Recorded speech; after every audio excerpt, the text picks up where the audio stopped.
कहाँ गए सब गांव वाले? क्यों गला फाड़ रहा है?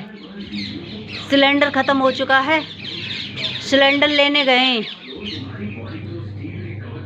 इसी से खाना बनेगा हमारा। इतना गला मत फाड़ो। मोदी जी ने सिलेंडर बहुत महंगे कर दिए।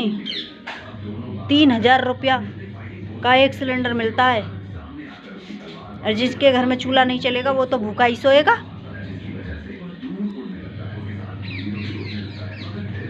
इसीलिए कहती हूँ सिलेंडर बचाओ, गैस बचाओ, कम खर्चा करो, कम से कम खाना तो बन जाए।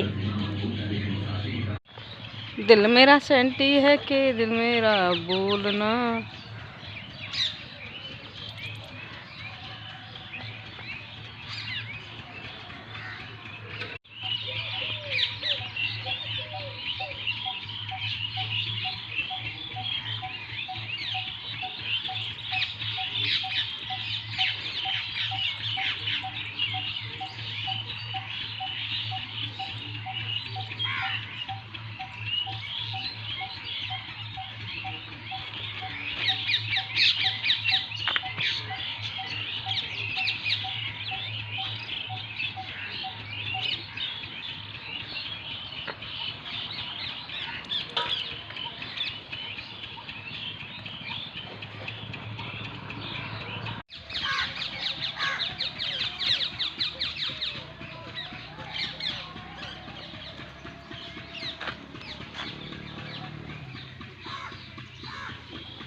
मार ला कुश्ती।